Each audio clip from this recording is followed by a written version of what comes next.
I hope everyone's happy with MSU ice cream.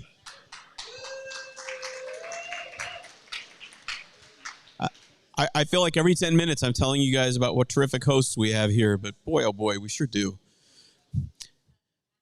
Okay, so we're gonna go ahead and get started again. This next segment, this one's really important to me. As most of you probably know, the staff and I basically lived out of our suitcases for a few months, supporting these long-distance study workshops. It's really, honestly, it was a terrific experience to do. Got to know Frank pretty well, traveling around the country. That's right, North Country, New York. We figured that out, that he and I are very, very close to each other. Yeah, this is, I really thought it was important to involve our members, our elected leadership, and also our rank and file in helping to provide input to the long distance study. There was a link that was sent out after the materials were made public after each round of workshops. We distributed the link. We asked you to contribute at that link. Many, many, many of you did, so thank you very, very much for that. Despite the hundreds and hundreds of comments that came in, I still heard from a lot of our members that they wanted an opportunity to participate and did not have it. And so it felt to me like this is a perfect opportunity to bring Frank here to, kind of do a mini version of what we spent all day doing in Washington, D.C., in Atlanta, in New Orleans, in Boise, in Phoenix, in Philadelphia, in Cleveland, in Denver. I'm running out of, I know I'm missing Chicago. Yep, right. And kind of give you a sense of what that experience was like and give you the opportunity to contribute in the way that we have. Where did Sean go? There's Sean. There you are. So Sean's going to kick this thing off, and then we'll bring up Frank Loetterle from FRA, who has already sort of introduced himself already to you folks. But Frank joined in February and was thrown in the deep end to start running the long-distance study. So this is going to be a really fun part of the program, and I hope you'll actually participate and take this in the right spirit so that you really can be part of this process, because we want to hear from you. So, Sean Jeans-Gail, my outstanding Vice President for Government Affairs and Policy. Okay. That's still working? Okay.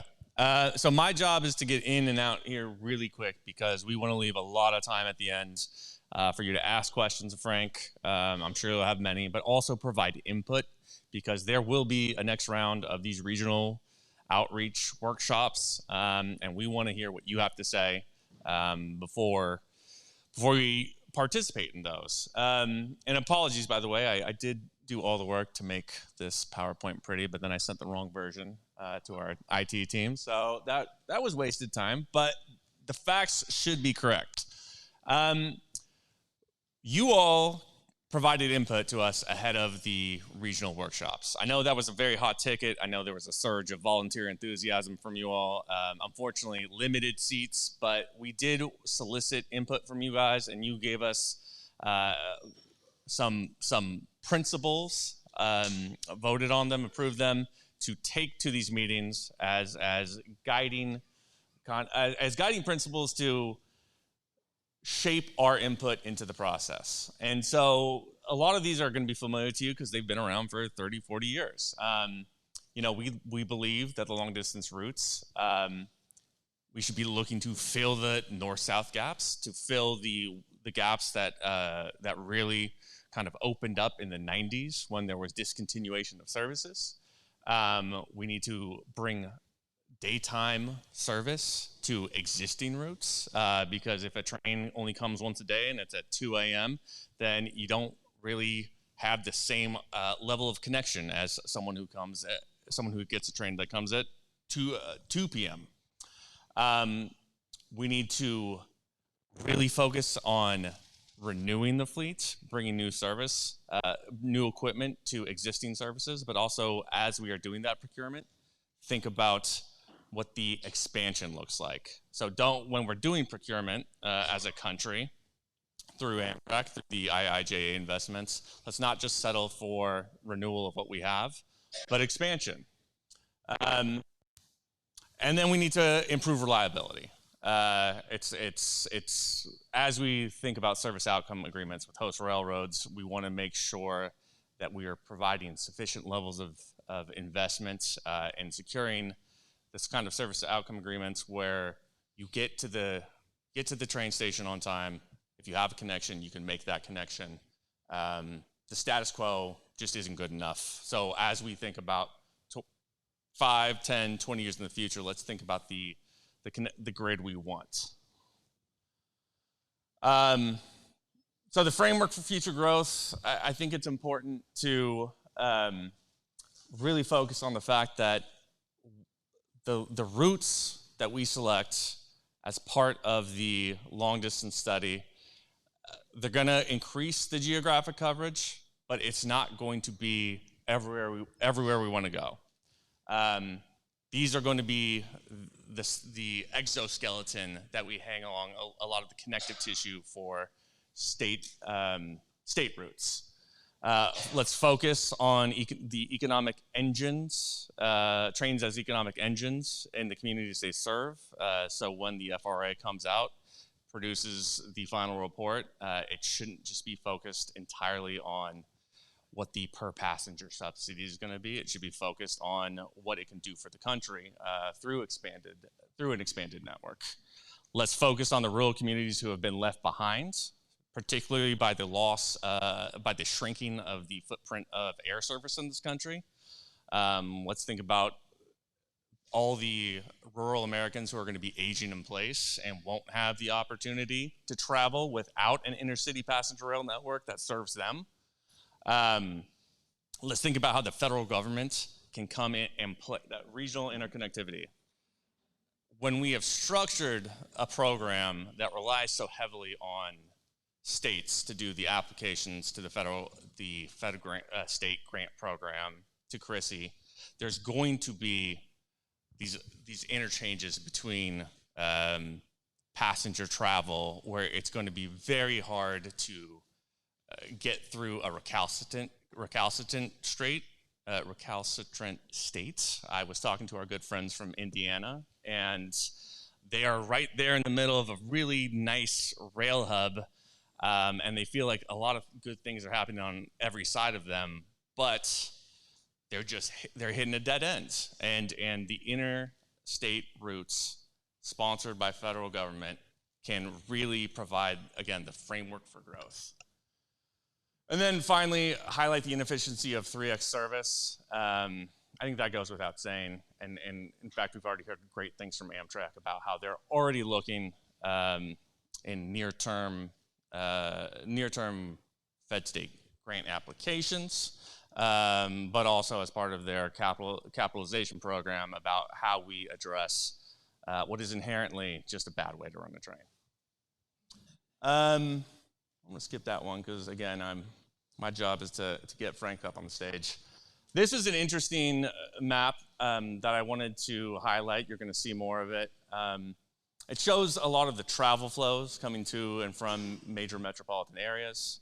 And I started thinking, how much of these travel flows are a function of the existing transportation, and how much do they reflect deeper connections between these cities within the regions.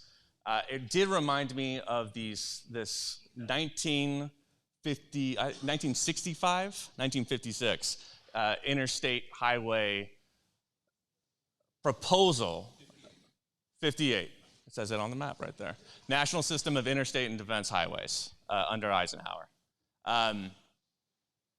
It looks a lot like what Frank's gonna go over. And I just thought, this is the goal, right? To be able to get from anywhere to everywhere in the US, to not have to choose between winners and losers,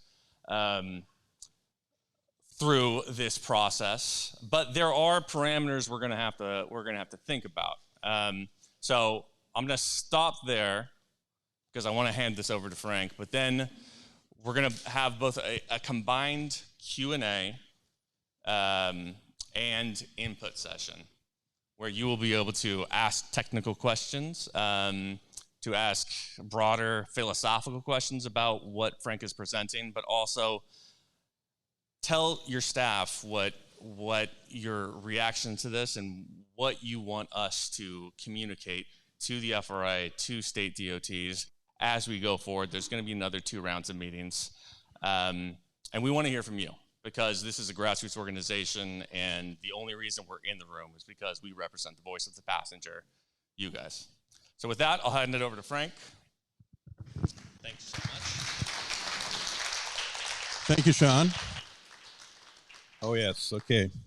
So, yeah, I think I've talked a couple times today. So, yes, I'm Frank Loetterle from the FRA. I'm the acting deputy director of the Office of Railroad Planning and Engineering, which is part of the Office of Railroad Development. Most of you might know that the FRA has taken on a significant reorganization over the last few months. And I came in at the very early part of it. We are hiring like mad. One of my big jobs right now as part of being the deputy director is actually working on trying to get more people in our office to do the things that we need to do. Do we have mine up yet? We're working on it. Okay. So I'll extemporize a little bit longer, right?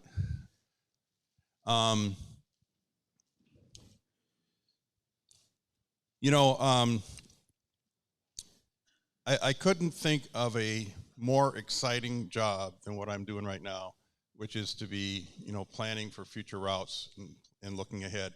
It's interesting that Sean showed this map of the 1958 proposal for the interstate highway system because it really wasn't finished until the 90s and in some cases the 2000s.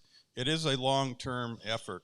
And what we're looking at, what we're talking about, the map that you'll see is very aspirational.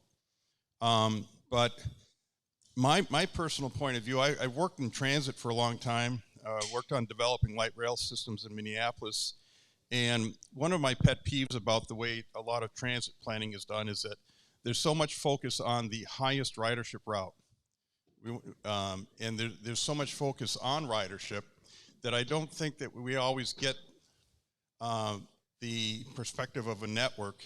And you'll see in the work that we're doing here, we're trying to look at this from a network standpoint first. When the interstate system was built in Minneapolis, there was a network map. But you know what? The first part of the system that was built was the southern part of the Beltway, and the reason was because there was nobody living there. It was easy to buy the land, but there was still a vision, and so what we're trying to show here is a vision that we still don't know how it would be implemented, but I think that we. I guess I can do this, right? It's a vision that we hope will be implemented over a period of time. So why are we doing this? The Infrastructure Investment and Jobs Act of 2021 requires the FRA to conduct a study to evaluate the restoration of daily intercity rail passenger service. And they specified any Amtrak long-distance route that has been discontinued, any Amtrak long-distance route that occurs on a non-daily basis, 2 of them, and but we're also allowed to evaluate potential new Amtrak long-distance routes, including with specific attention provided to routes in service as of April 1971, but not continued by Amtrak. And there's some legislative considerations that we'll keep referring back to as we talk about the methodology that we followed to develop this map. The first is we need to link and serve both large and small communities. I mean, that is the purpose of the network, correct? To link communities to advance the economic and social well-being of rural areas of the United States. And so that you'll see that there'll be a large emphasis on serving rural communities, to provide enhanced connectivity for the national long-distance passenger rail system, and to reflect public engagement and local and regional support of restored passenger rail service.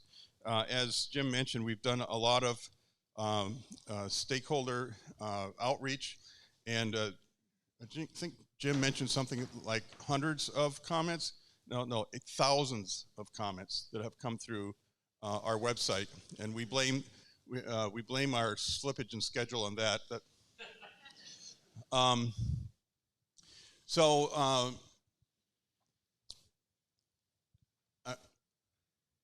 I think the part that you want to really understand here is that we are focused on the national long-distance network. We're not writing a national rail plan.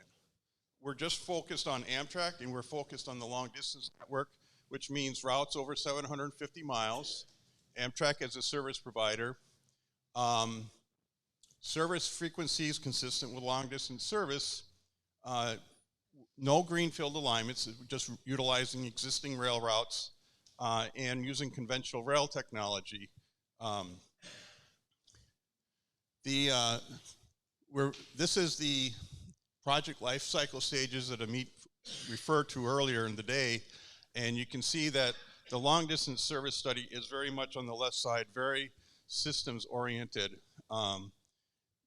As time goes on, we would expect that individual routes would be subjected to additional project planning and development, and over time, implementation. But right now, we're at that very first stage of systems planning. So where we are in the study is, and what I'm going to present to you today is what we refer to as the enhanced network. What you're going to see is a map. It doesn't really have routes on it yet. What it has is it's got new segments, and what we are presenting is what we feel are the cities and markets that should be served by a national network. So the existing network, of course, is everything that Amtrak operates now. The baseline network, we refer to that as the existing plus program projects. The discontinued network, of course, are all those routes that were not, that are no longer being served. But the enhanced network is what we're really going to be focused on. So the baseline network includes existing services. It also includes a selection of services that we expect to be implemented shortly, including the Gulf Coast, New Orleans to Mobile service.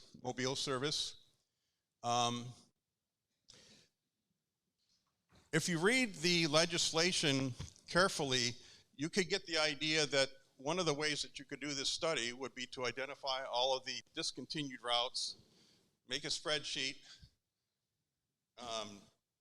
get some evaluation criteria, check it off and say yes or no, and be done with it. But that's not really what we did. It's been a half a century since Amtrak was created, and we kind of take the point of view that things are a little bit different. So we took several steps back, and instead of looking at just what are the, should we restore this service or that service, we wanted to take a step back and say, well, where do we need to have service? And the way we did this was a 4-step process. The first thing that we looked at are metropolitan travel flows. I'll explain all of these steps a little bit more detail in a minute. But we looked at travel flows, existing travel flows. We looked at how do we serve rural areas. We need to ensure that we have good connectivity because we want to develop a network, and we want to reflect public engagement. So we're going to talk about 4 steps in developing the enhanced network: metropolitan area travel flows, rural accessibility, geographic coverage and network connectivity, and stakeholder input. And I want to emphasize that where we are right now is we are working on trying to fit routes to the enhanced network. But I just wanted to point out again that what you're going to see today are just segments and connections. And the black lines on this diagram represent those connections. The blue line and the green line represent how you could serve this network with routes. And there's going to be some overlap in routes, but in general, that's the step that we're taking right now. That's what we're working on, and we'll have an opportunity to roll that out later. So the first step is we have data from FHWA on trips between major metropolitan areas. And these trips represent automobile, plane, rail, bus, all types of modes. And we were able to take this data and identify between major markets what the travel flows were. What this map is we mapped those, but then we took out the travel flows that already have rail service. So what this map represents is major travel flows that are not represented by, which do not have a rail option connecting them. And this represents the basis for step one, which is to identify connections that will serve these travel flows. So these are the connections that we identified in this first step, the green lines, and you can see that it fills in a lot of the network. It fills in a lot of the country. One of the things about these travel flows, I think I can go backwards, right? You can see that the travel flows are being drawn between major metropolitan areas, but when we identify the segments, we don't just draw a line from Chicago to Atlanta. We identify segments in between Chicago and Atlanta. So you have Indianapolis, Louisville, Nashville, and Chattanooga, for example. So the basis of this map are the macro travel flows, but then as we look at those, we also try to incorporate the smaller cities in between. That is the step one. That's the metropolitan area travel flows. I think Jim mentioned that in our stakeholder meetings we took all day, so this is the very summary version of this. The next step is rural accessibility. Now, the thing about the travel flow map is that in some ways it might be considered a surrogate of ridership, in the sense that we need to identify those markets, if you will, that are going to have good ridership. But I want to emphasize that a lot of this methodology recognizes that we're not drawing these lines just on ridership. That's not the overarching reason for the way the network is drawn. So if you look at the rural accessibility, we looked at non-core based statistical areas, counties outside of metropolitan statistical areas. We also looked at tribal lands, and which you can see mapped here, and something called Justice 40 disadvantaged areas, areas of low income, areas where there are transportation access challenges. So we use this map as the basis for our next step, which is adding additional segments to fill in the gaps. So you can see on this map that the green lines with the white outline are the segments that were added to the network at this step, and trying to accommodate areas that were not being served by just a plain major metropolitan area to major metropolitan area service. So this is step two. Step three is looking at geographic coverage. We have two states that don't currently have service, South Dakota and Wyoming. So we added a couple more segments in this area. And since these maps were drawn, we've continued to listen to stakeholder input, and we've continued to evaluate this. And What this doesn't show is that we're adding another segment that goes west from Sioux Falls to the Black Hills. We're trying to figure out exactly how that's going to work because we have to stay on existing track.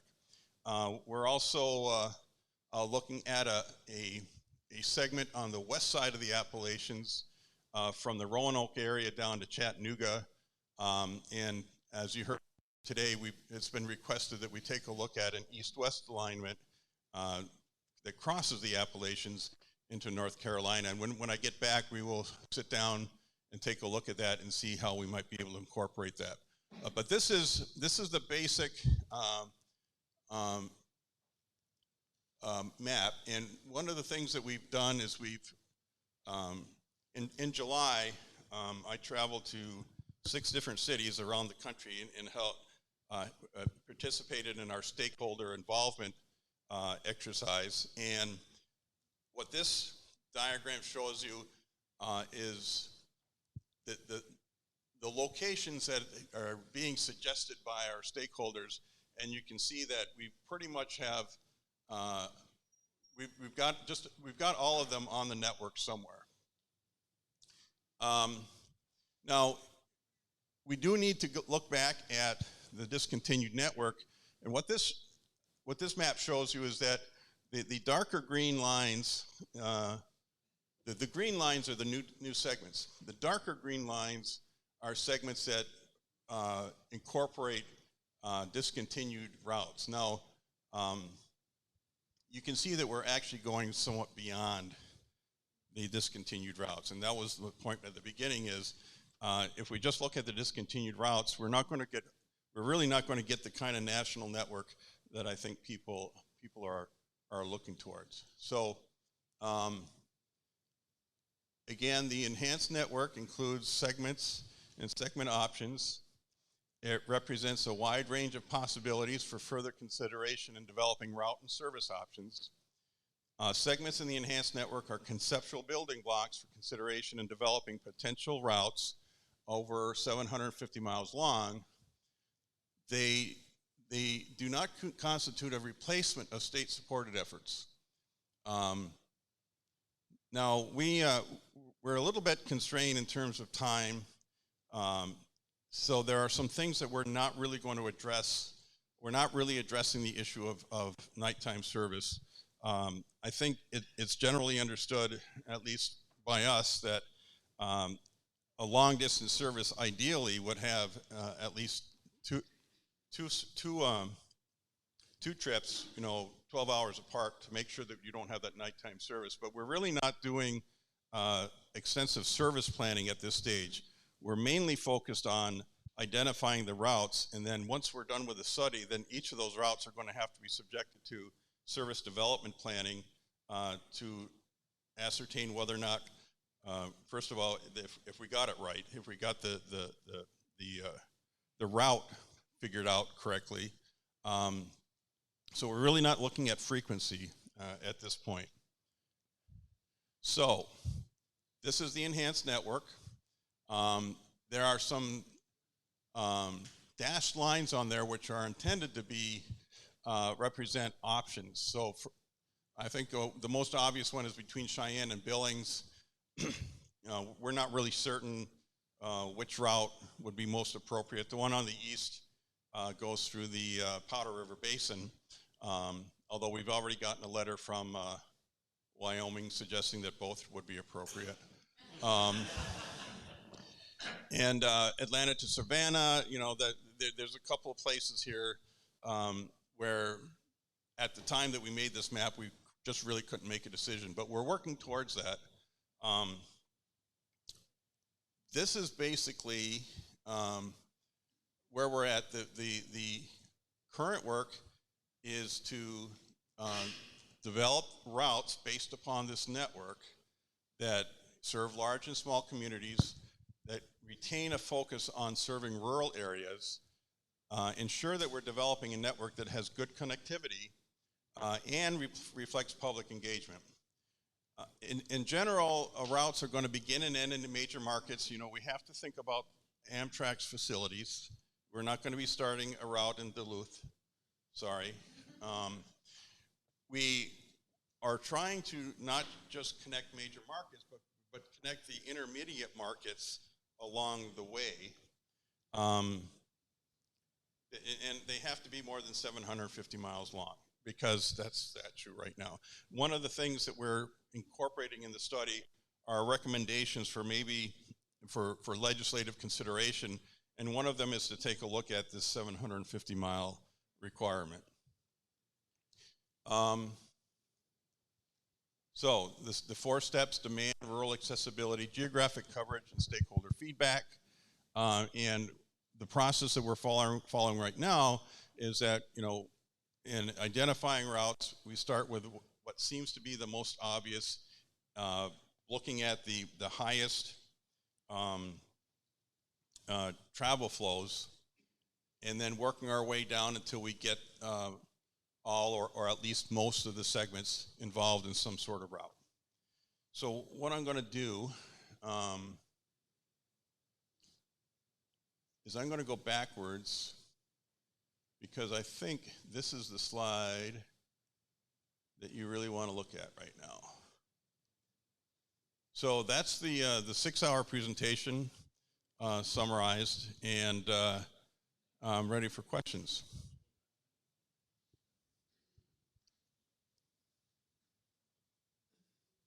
Thank you. And so we'll take both questions and comments. And I just want to add on that now that thank you, by the way, that was a great consolidation of a very long work day.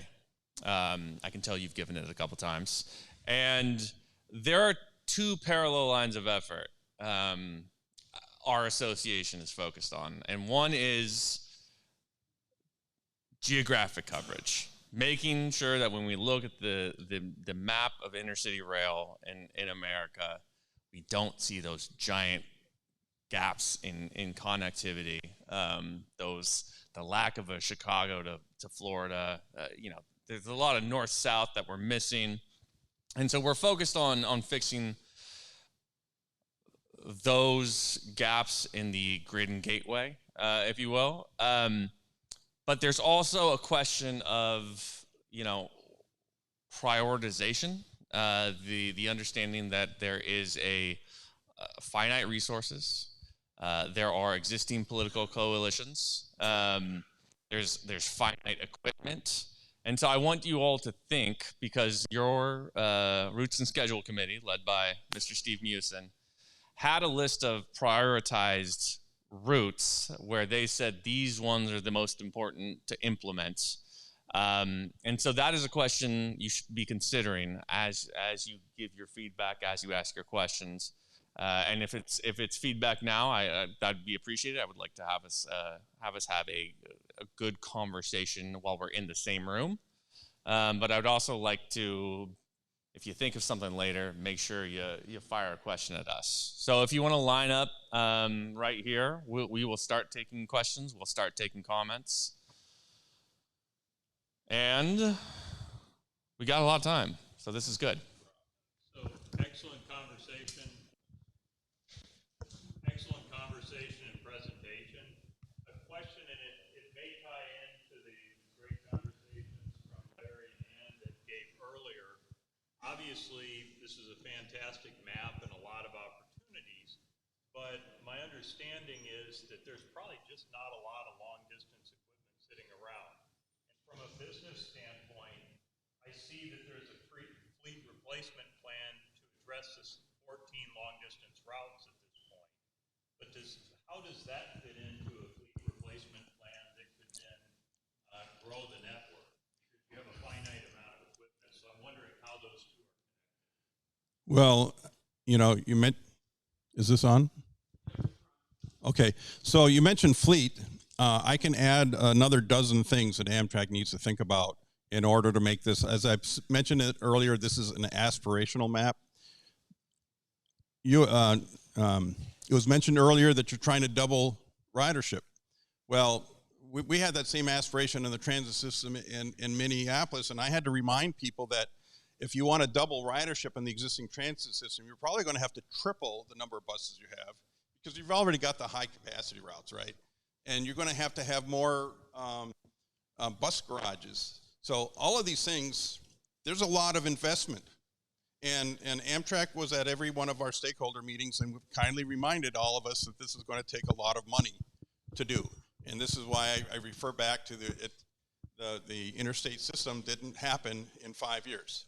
And something I wanted to mention to you before, you know, when I sit down on Sunday night and I look at my calendar for the week, there's at least one meeting with Amtrak, sometimes two, and often there's even three meetings with Amtrak. They're very involved, and Nicole, especially her team, is very involved at this point in the background, helping with our route planning. So we need more money.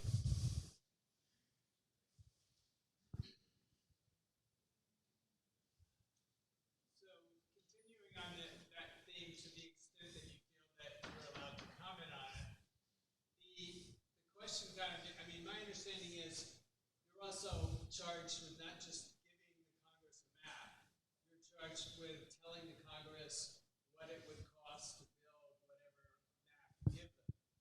So talk a little bit about that, if you would, with us, and also talk about the politics of, is that, are you going to give an aspirational map that's $1 trillion, or are you going to give a map recommended to Congress of 6 routes that's something that and there's pros and cons of those 2 different options. So I think that's an important thing for all of us to be thinking about as well. Well, I think the answer to your second question is that we're working on trying to figure out how to address that part of it.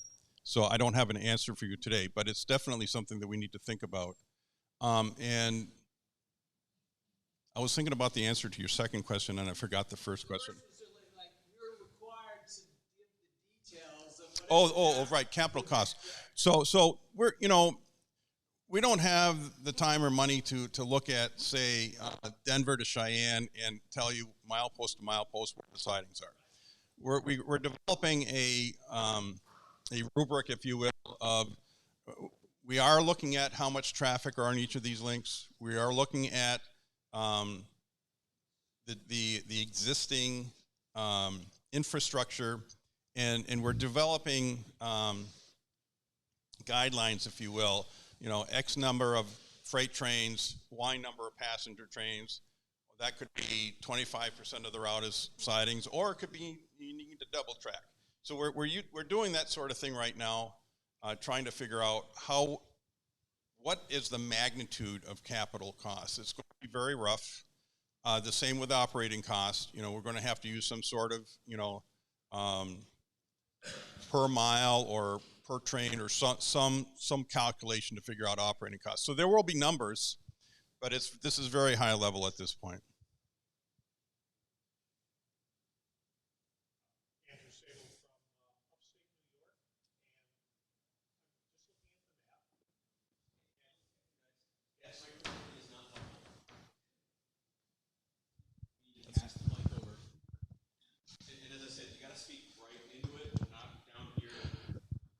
Okay, how's this? Hello? Okay. Andrew Sable, upstate New York.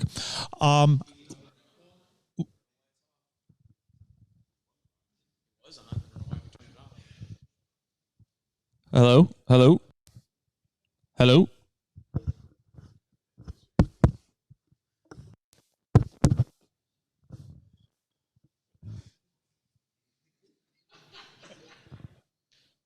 While we're waiting, have you heard of Malone? I have. Testing. Just outside of Malone. Testing. Testing.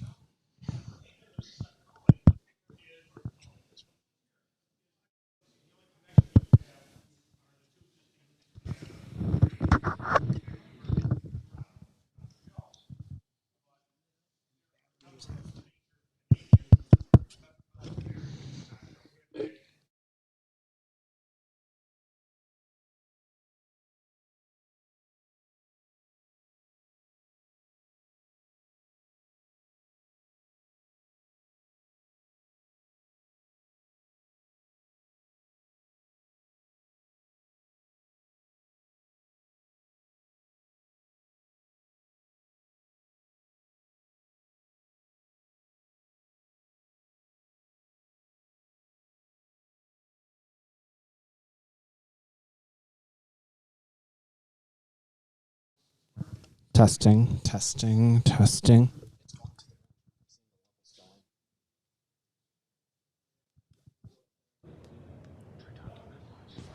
Is this one working? I don't know what's happening to our mics.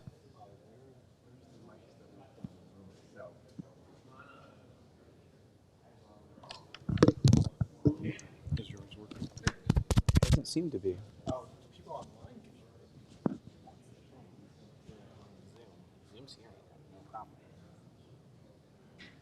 So something's lost in the room now. Okay, so we'll just all have to speak up. Project. Yep, project. Still use the mic. Still use the mic because Zoom is going to hear it. Okay. All right, so I'm told that people online can hear me, but that there's something wrong with the speakers in the room. Are you hearing me through the microphone right now? Okay, well, I think that we're going to have to talk louder, but the people online apparently can hear. So it's the speakers in the room that are apparently a problem. So to answer the question I was just asked, we've been debating a lot about whether or not we should be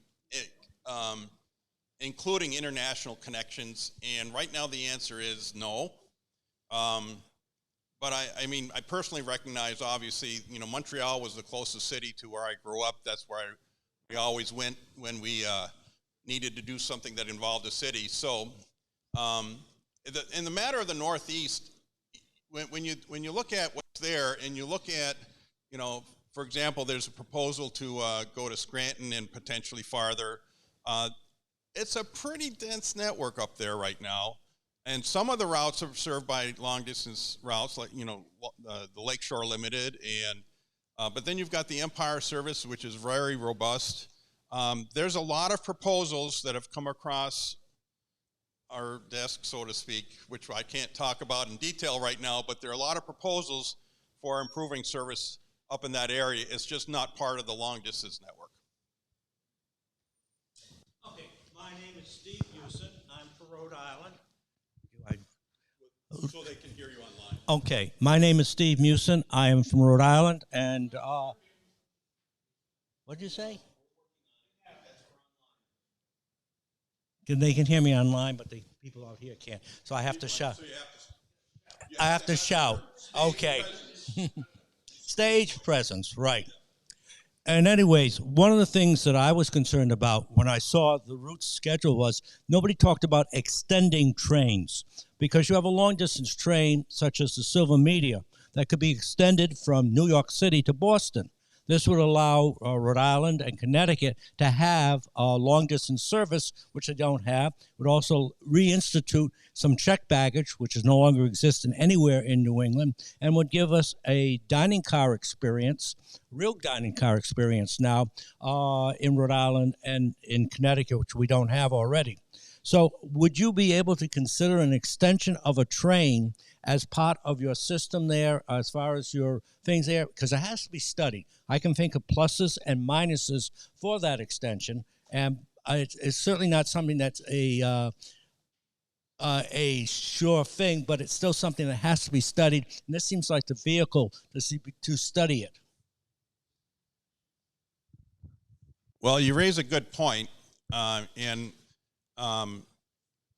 think right now I can't really go into it so much as just to say that it is a matter of debate as we're talking about developing the routes. It may end up because we're not addressing service planning per se, and there's already long distance routes into New England. Okay, but there's service. I mean, so. I think I'm going to have to be quiet on the answer to that, and to just tell you that we're thinking about how to deal with that.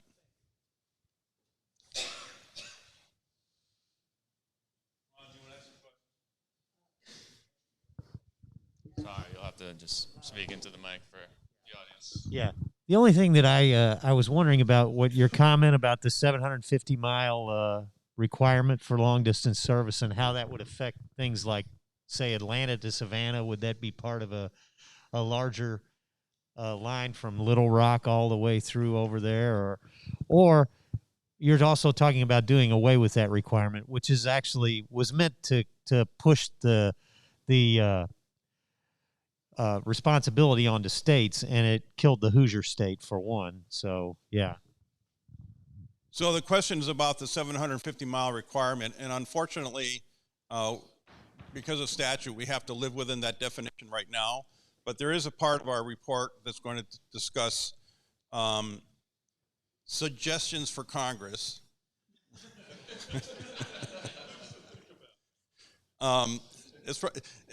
There'll be a section of a report that is going to talk about implementation issues, if you will, and that's one of the implementation issues. You know, what seems like, you know, there used to be a train from Chicago to Duluth. Well, is that long distance or not? It's 500 miles, 550 miles. That seems like a long way, but in the current definition, we wouldn't be able to consider that to be a long distance route, and that we just have to live within that right now, and hopefully we'll have an opportunity at some point to make adjustments. And probably once it, you know, Amtrak gets a hold of this and starts doing their service planning.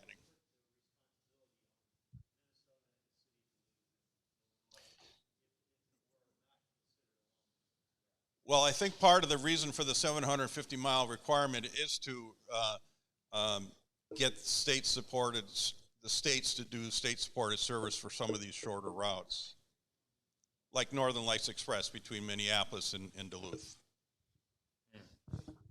I think we have one from online. Yeah. I clearly don't need the microphone in the room, but I will hold this for our friends online. Jason Lee says, this is great technology. It's great to hear that ridership is not the only criteria for routes, but other factors like geographic equity and providing access to underserved populations. Question is, what would stop us from doing this for the entire network? How much support there is for passenger rail access and across the spectrum? Can we make the case that this is all necessary and try to find the resources from there? So let me see if I understand this. Are we suggesting changes to the existing network to adjust for some of these issues of geographic equity and so forth? I think the question is, can the case be made, you know, especially for folks in this room, that this entire map is necessary? And then just kind of like, so instead of like breaking down like the top 20 routes, whatever it is, the entire map is necessary. We needed all of this, and then we just kind of piecemeal the resources as we go. Yeah, why limit it to like the long distance only if the entire map, if this whole network is necessary? Well, I think our argument is going to be that whole map is necessary. Okay. There are significant implementation issues, sequencing, fleet. There's going to be new hubs. You know, Chicago is not going to be the only place that you're going to hub out of. You know, we're probably going to make a suggestion about, say, Denver or Kansas City, but again, once we're done with our study, then Amtrak is going to have to take a look at some of those issues and help us figure out how we're really going to implement some of these things. And so I still want to give people an opportunity to ask a question. So if you have something come up, but that actually sparks something in my mind, which is, we heard from Administrator Bose talk about the corridor identification selection process. Are you folks on the study interfacing with that corridor selection process so that as they weigh and evaluate some of the expressions of interest from states, that you look at that the map that is creating, the service development plans that are going to come out of that process, and say, well, we actually don't really need to cover this segment because that's going to perhaps move ahead of through the corridor ID, and so therefore we can provide greater coverage through long distance study through this routing. I think one of the most significant debates that we've been dealing with at FRA is how to coordinate corridor ID and this study and Fed-State partnership. How do we coordinate all of these issues? At the present time, while yes, myself and most everybody in my office are participating in the corridor ID process, we're not selecting corridor ID, we're not selecting corridors for corridor ID based upon this map. Okay. at some point in the future, we're going to have to start to figure out how to coordinate long distance and corridor, but it's an ongoing debate, and we just don't have the answer yet. Okay. Anyone else? Steve? Steve, you'll be next.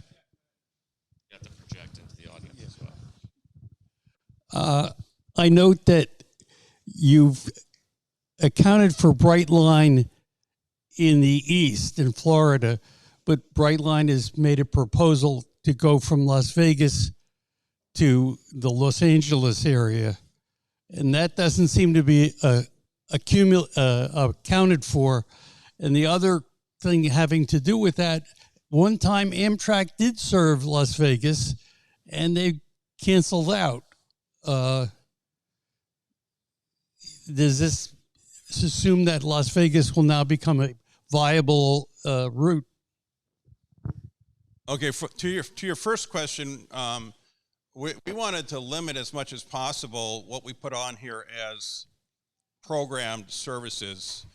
You know, the Brightline in Florida is actually almost, well, no, it is now in operation. So when we started this map, we were pretty sure it was going to go into operation. But now something like TCMC, where the funding is in place, there's an agreement with the railroad.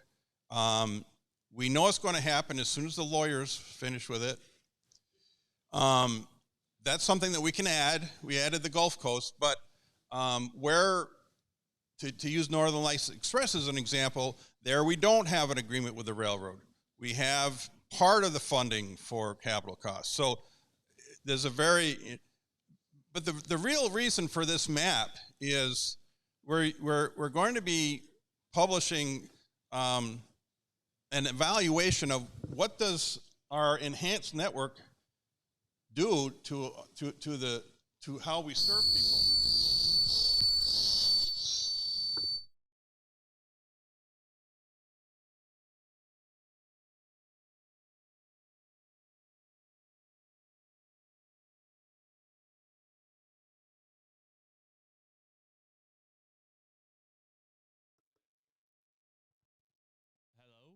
Hello? I can't hear anything anymore. Hello? Yes. All right, so we've got some performance criteria on how does the enhanced network and the routes that we're going to provide compare to today, and so Yeah. Okay.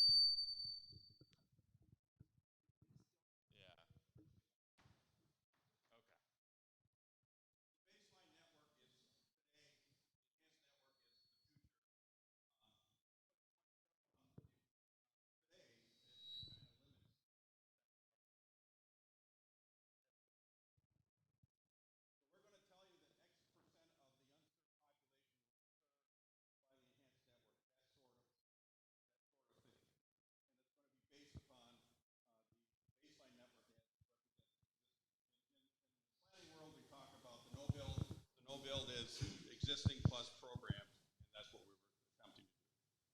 I think we have time for one more question. So, Steve. Steve Strauss from New York City. So I don't know if this is a Frank question or a Larry question, but we still don't really have a clear picture of the process for starting a new long distance train. Would you agree with that statement? Other than sort of telling us what would be great routes to consider, will there also be discussion about the fact that we don't have a process now? Well, I think some of the phone calls with Larry and Amtrak are so I really don't have an answer, and I think that's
However, it might be easier to do 1, 5, and 6 because they all go to Denver, and we can work on a Denver hub and get those routes going easier than these other two.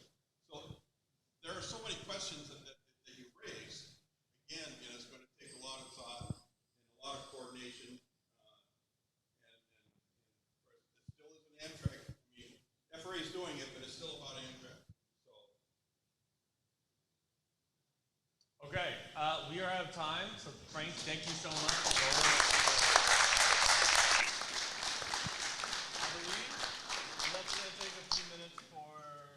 No, okay, let's just roll into it. So we're gonna Jim, Matt, my boss, and before you leave the stage,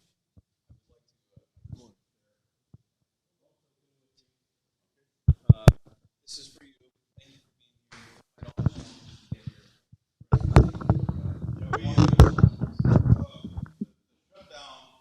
The threatened shutdown meant that I canceled this trip last week, and earlier this week we restarted, and so we were able to make it work. Same with the meet. We almost canceled it as well, but we lucked out. We did, but I want to make sure folks know that there was some pretty extraordinary